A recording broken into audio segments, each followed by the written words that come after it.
Hello beautiful soul! Welcome back to my channel. This is Mei Chang Ame from Japan, Kabayan. Virgo, this reading is for you. Paalala ko lang po, yung mga message nyo po, kaya hindi ko kayo, yung mga magpapa-personal reading po, nasa spam po lahat ng message nyo, kaya hindi ko po kayo ma-replyan. I-add nyo po muna ako sa Facebook para mapunta po sa, matanggap ko yung message nyo. Kapag after na lang ng session natin, tsaka nyo lalako i-unfriend, okay lang po sa'yo. Virgo, maraming salamat po na sa mga subscriber, new subscriber, cross-watcher, at sa mga bagong pasok dyan, welcome na welcome kayo sa bahay ni Ate Aimee. Maraming salamat din. Sana nakataman na po sa inyong mga comments, at sa mga nagpa-personal reading. Kung gusto nyo po na personal reading, all the details po is nasa baba ng video, at sa mga nagpa-personal reading, maraming salamat po.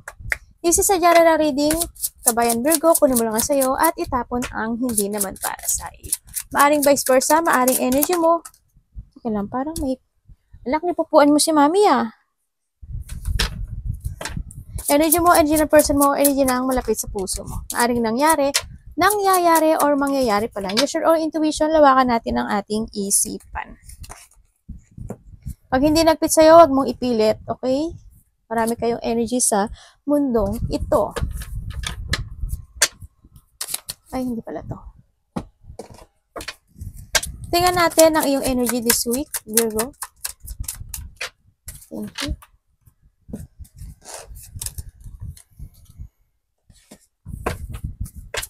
Bakit?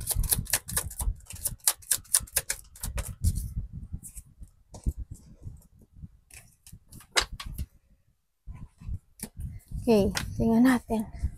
Okay, Virgo. Sa ngayon is, maaari makatanggap ka ng gift, no? Or ikaw ang magbibigay ng gift. May mga either flower, pagpapahalaga, happiness. There's a joy and happiness. Or may sitwasyon dito na may tao daw na mapa-flattered sa'yo. You know, either your family or maaring sa sarili mo, mapa-flatter siya sa'yo kasi handin yung, kumbaga, maaring mahanga siya sa'yo kasi very matured ka sa lahat ng bagay, nakakaya mo yung mga bagay na dinaranas mo, paano man yun, yung mga, kumbaga, you are totally matured when it comes sa pag-iisip, kalmado ka lang, mga ganun, sa nakita ko dito. Kumbaga, peace ka lang sa lahat ng bagay, no, sa nakita ko ito. Iba sa inyo, yun nga, there's a joy and happiness, and meron ako sitwasyon na parang nagkaroon ng pagpapabaya, either kasi may lungkot ako nakikita sa iyo, either sa iyong family, bahay, government, something, office, something ganun. May meron bang mga hindi nyo napapasang mga documents, office, something government authority. May mga sitwasyon daw na napabayaan. No, may nagtataas ng ego. I don't know, ikaw or mataas yung ego mo, or may there's someone here na mataas ang ego. Sa nakita ko dito. Maaring iba dito, yun nga, nagkakaroon ng maturity, you want peace, syempre nakita ko rin dito, and parang may sitwasyon ka na you want to retire. Parang ayoko na, tama na. Kumbaga, I'm already old sa para pag-isipan at papukusan yung mga bagay na wasting time, yung mga ganun. Ayun na, naggalaw na naman. Yung mga ganung bagay. Halimbawa, may alam niya na yun, matalino naman kayo. Halimbawa, mga tao na they want to try na ng explanation mo. Pero pa nag-explain ka naman, yung expectation nila, hindi nila nakuha. Parang nag-ayaw mo mag-wasting time doon sa mga ganun. No, parang ayaw mong pumatol sa mga bagay na alam mo na masasayang yung oras mo. Ganon. Sa nakita ko dito. Kumbaga na dito kasi sitwasyon din na iba sa inyo na you are oldly mature sa mga bagay na kaya mong, kumbaga you have a wisdom, meron kang karunungan to clarity yung lahat. Hindi mo man kuhanin yung panig ng iba pero sa sarili mo, kaya mong i-clear yun ng mag-isa ka. Yun, nakita ko sa'yo. No, baka ikaw nga to, mataas ang ego mo, no? Kumbaga, kinakaya mo ang lahat. No, kahit mahirap, ganyan. And yung mas gusto mong mag-isa, actually, mas gusto mong mag-isa dito, no? Pero may lungkot ako nakikita sa iyo Leo Ay, Leo, Virgo. Bakit? Anak, baba ka muna, anak. Hindi naman. Dito ka muna si ano. O, dito ka dito. Oy, de. Kuchi. Diyan ka, anak. Anak. Isin natin, ano. And then, ang iyong energy this week is, yun nga, you are moving on. May mga decision ka sa buhay mo na i-clear, no? May mga, may mga sitwasyon na ibibigay mo ng effort. Pag-iisipan actually. Pero ang nakita ko sa'yo, kalma ka lang. Kalma ka lang. Na may ginagawa kang isang creation. Kumbaga may mga, actually, you create something. Maaring pag-asa sa ayos, maaring pag-uusap ng isang tao na malapit sa iyo. Ako nakita dito. Water. Air element to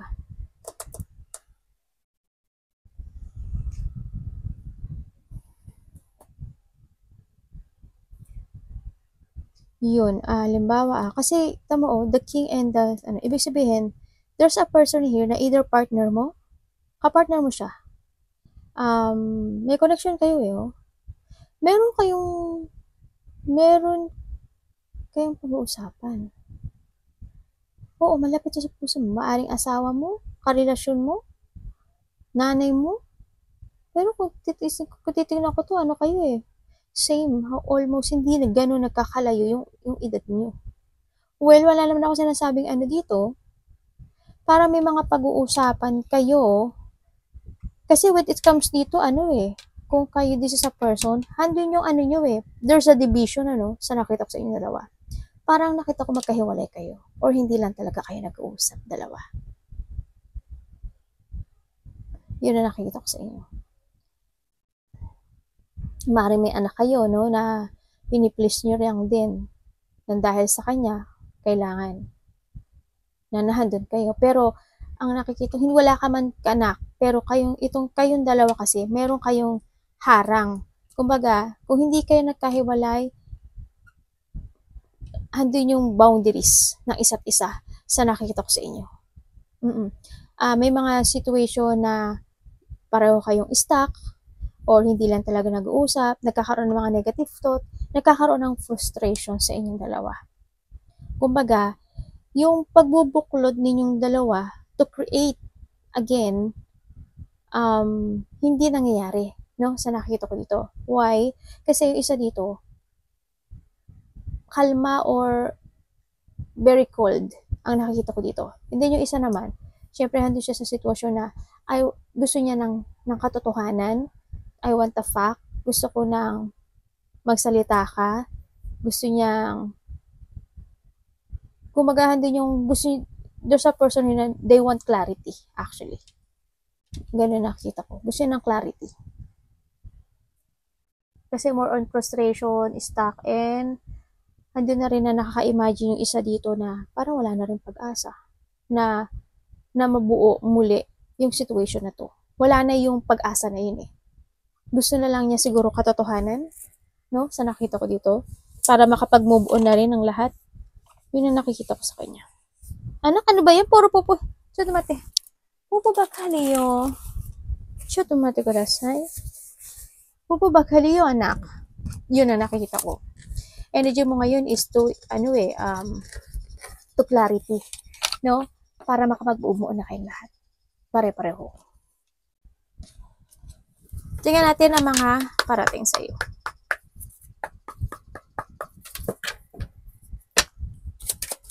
Anong parating kay Virgo?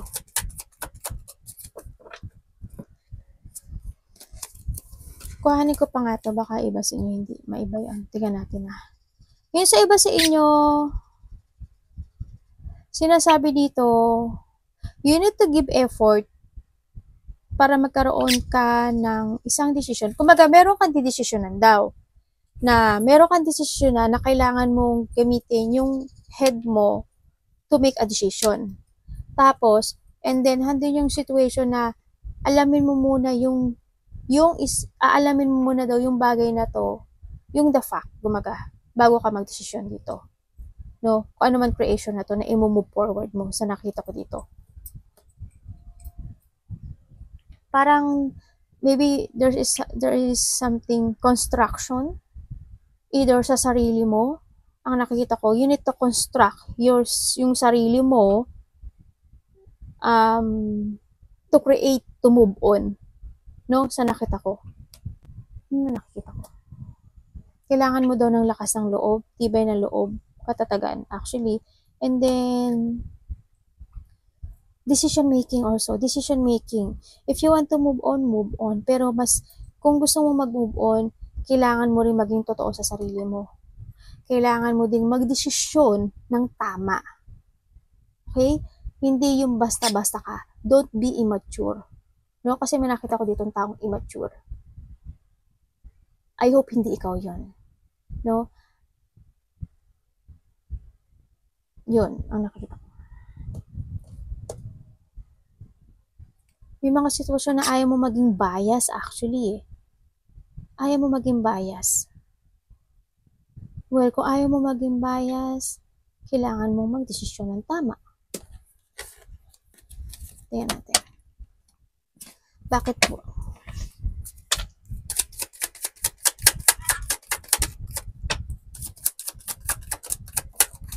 Treasure intuition, ha? Okay. Ang paparating sa'yo, wala. Ang paparating sa'yo, may mga sitwasyon ka to na hindi mo madidesisyonan. Yes, there's a confusion. May mga takot. May mga either sa pera, ganyan. Sa work, kasamaan sa trabaho. And fear, worry, anxiety, stress sa movement mo, sa nakikita ko dito. Yun ang mga paparating sa'yo. And then, sa iba dito, may makipag-usap daw sa'yo. Pero, hindi siya makapag-desisyon. Nagkakaroon ng delay sa kanya. Or vice versa tayo, Kasi why? Natatakot siya. Itong tao na to,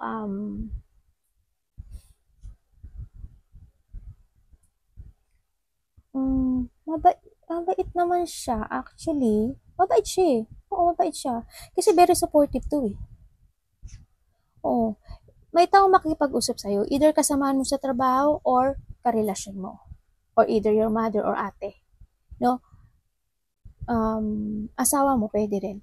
Ang nakita ko dito. Malapit siya sa puso mo eh. Yun nga, either ikaw itong natatakot or na-stress, something ganun. Ang pag-uusap nito is related to working out sa sitwasyon nyo na meron kayo ngayon. No? Sa nakita ko dito. Ang nakikita ko dito, may tao dito na napakasikreto. Madami, I don't know, marami or masikreto lang siya. Totally. May itong tao na to, paparat itong pag-uusap na to, may gusto siyang gawin to be perfect. Yun na nakikita ko. Or when it comes naman sa iyo,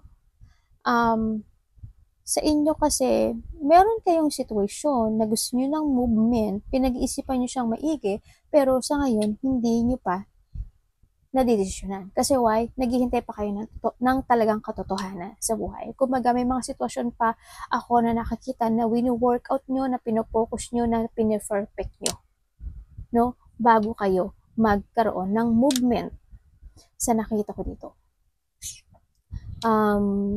May mga sitwasyon na ibinibigay mo yung hardship mo, may mga sitwasyon na either you want to develop pa ito or develop yourself, develop yung skills mo. Andito yung may mga pinag-aaralan kang bagay-bagay rin sa nakikita ko dito. Kaya ang nakikita ko sa'yo, kung ano man tong movement na gusto mong gawin sa buhay mo,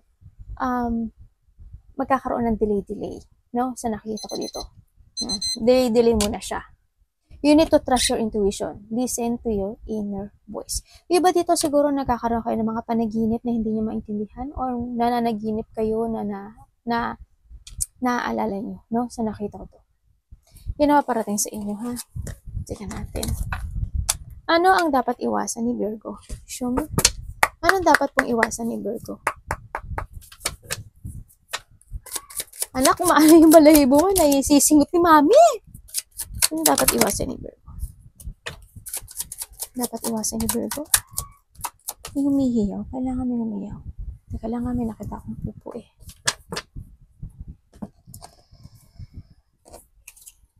Okay. Bakit po?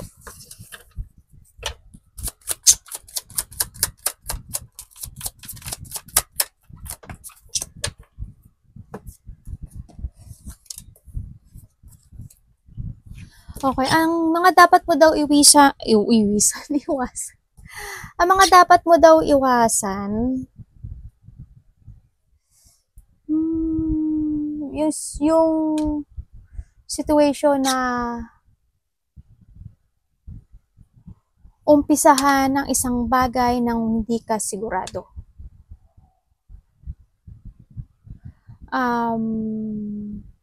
You need to be aware. No? You need to be aware. Siyempre, sinasabi rin nito, you need to be aware sa pananalita or sa tao na makakausap mo. Either friend, asawa, tatay, magulang.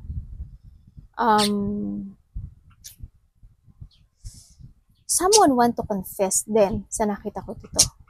May tao dito na maaring, or vice versa tayo, gusto niyang linisin yung sarili niya. Pero, they want to take, nandito rin yung take responsibilities eh, sa nakita ko dito eh.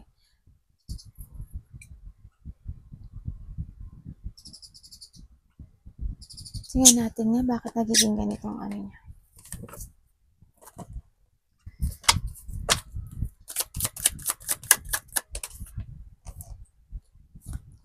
Talaga lumabas. 4 and 4. Ibig sabihin, meron kang Virgo na gusto mong buuin muli or i-instruction ay ayusin or i-clarity ano, sa nakita ko dito. To move on or to move forward sa nakita ko dito. Kaso, hindi ka makapag-decide eh. No? Siguro, bago ka mag-start ng bagong simula, yun nga, may mga dapat ka daw desisyonan. Dapat mong iwasan yung magkamali ka, ha? Dapat mong iwasan na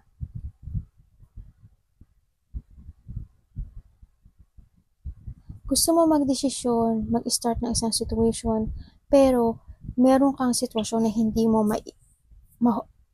mabitiw-butiwan. Yun ang nakikita ko. Ano bang Teka lang.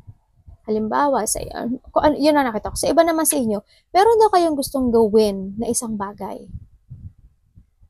Kaso, maaring kulang kayo sa pera.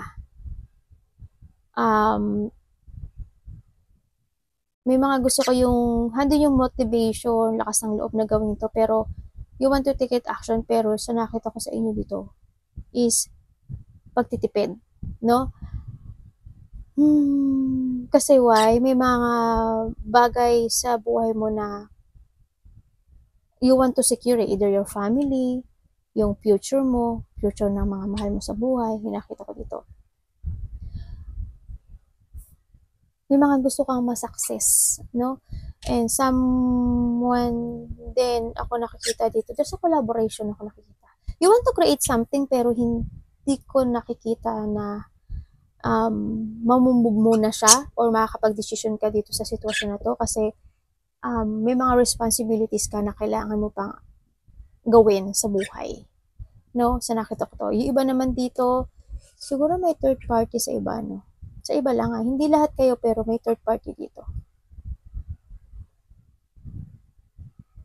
Kasi there's a friend ako nakita. maring friend na become a lovers, ganyan. Yun. Iwasan mo magkamali, ha? Saka maging totoo ka raw sa sarili mo.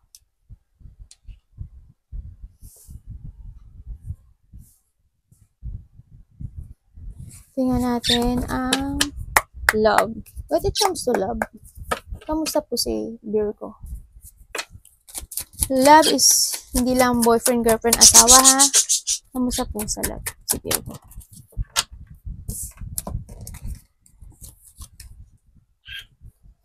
Bakit po? Tandaan nyo, ha? Maaring ito is a vice versa.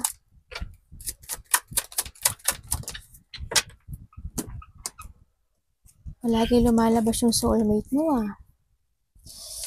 Okay, when it comes to love,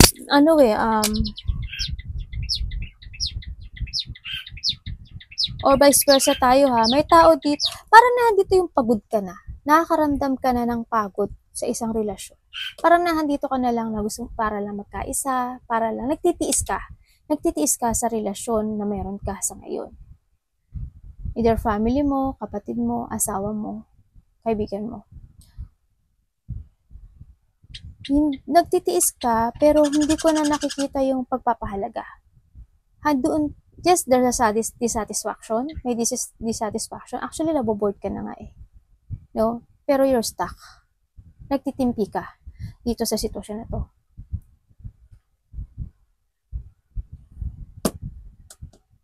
At hindi ko rin nakikita na you want to grow itong relationship na to. Kasi there's no growth. Siguro, kung hindi man kayo, siguro kung hindi man kayo nagkahiwalay, tapos magkasama kayo, parang nandun na lang kayo sa sitwasyon nyo na nakampante na lang kayo. Sa iba naman sa inyo, hindi na, wala na mahalaga, eh. Wala na pagpapahalaga. Ang daming question na tumatakbo sa isipan mo, pero nagtitiis ka, pagod ka na, eh. You want to leave behind itong sitwasyon na to. Pero ayaw mo namang magsalita. Or there is someone here na very cold. No? Very cold. Either umiiwas or yun ang nakikita ko.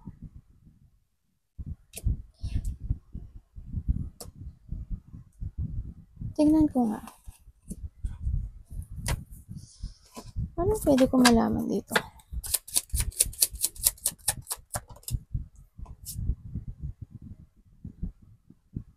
Oh, okay.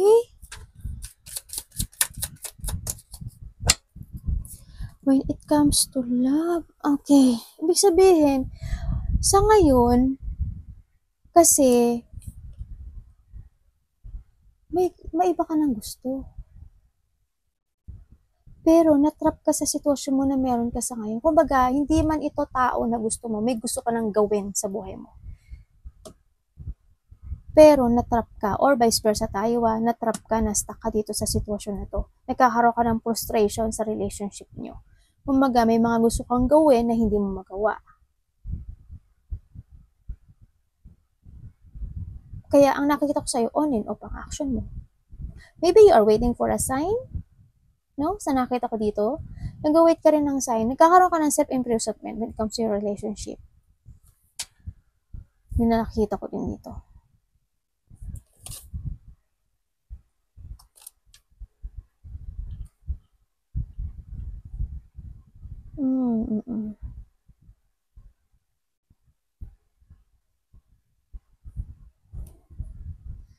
Yun ang nakita ko. More on pagod, eh. Wag kang susuko, Nakita ko more on stuck ka. No, more on stuck ka. Ang sinasabi rin dito, alagaan mo daw yung sarili mo. Wag kang mag-iisip ng negative. Follow your heart. Self-care, leave behind all the baggage na nakapagpabigas. You need to be wiser and stronger. Alagaan mo totally yung sarili mo. Ha? Tingnan natin advice mo. Ano pong advice nyo kay Virgo?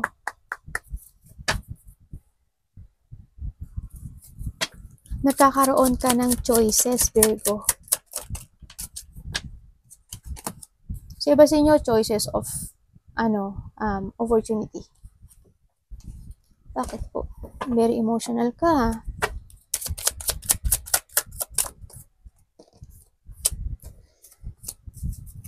Ay. Advice.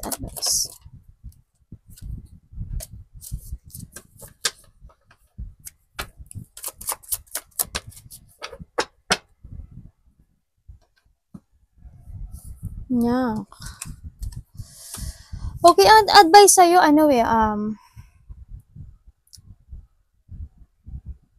take responsibilities.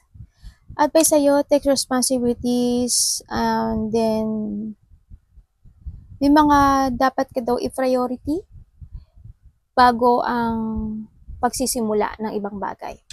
May mga task ka na dapat gawin bago magsimula ng ibang bagay. Pahalagan mo yung mga tao na nasa paligid mo. Make sure mo na magiging maganda yung future mo. And then,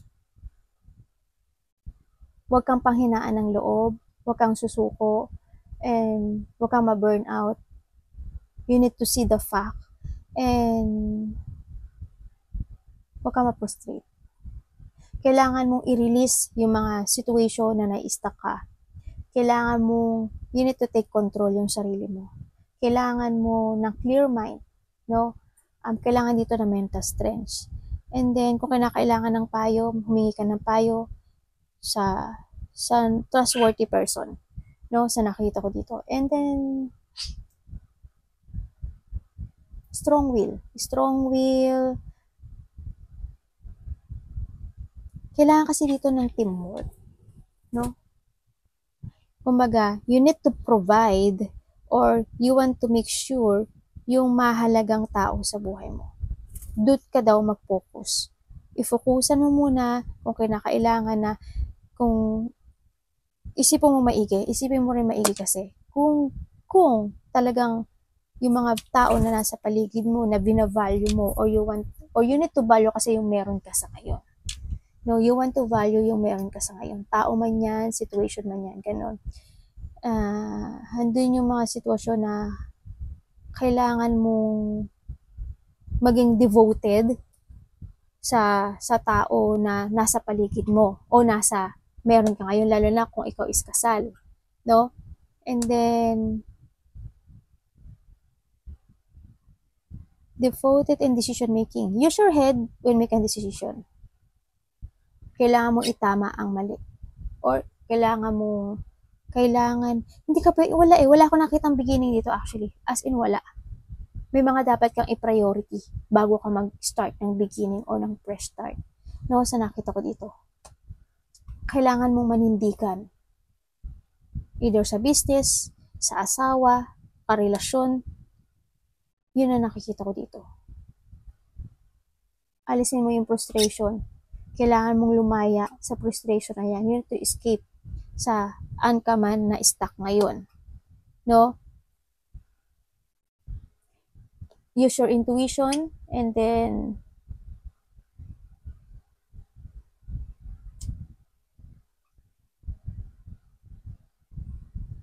kailangan kasi dito ng pagkakasundo.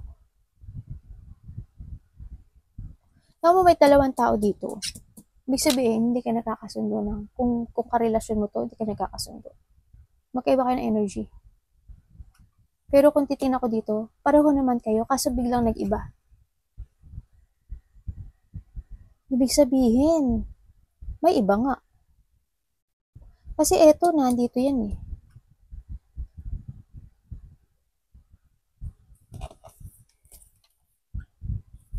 Ay, hindi pala dito yun. Ibig sabihin, yung partner mo, hindi kayo same ng energy ngayon ah. Hindi kayo same ng energy.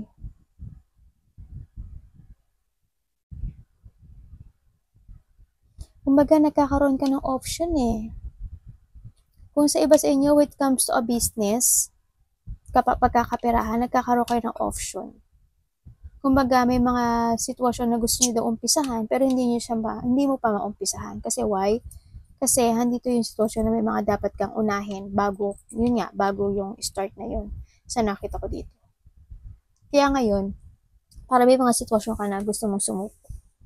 Tsaka na lang yan. Hindi ko pa naman siya kayang gawin. Tsaka ko na lang yan. You want to quit. You want to quit something, either love or isang bagay. Yun na nakita ko dito. Nakikita ko rin yung pagiging weakness mo. May tao ditong mahina, magulang, or asawa, ang nakita ko dito. Mahina siya. I don't know why, pero mahina yung energy na nakikita ko sa kanya. Hindi ko alam kung na-confine siya, nagpapadoktor siya, or na-paralyze siya. Yun na nakita ko dito, ha? Yun. Alagaan mo yung sarili mo din, ha? Mga nagpapa-hospital dyan, ingatan niyo yung sarili niyo. Arigato namaste, God bless.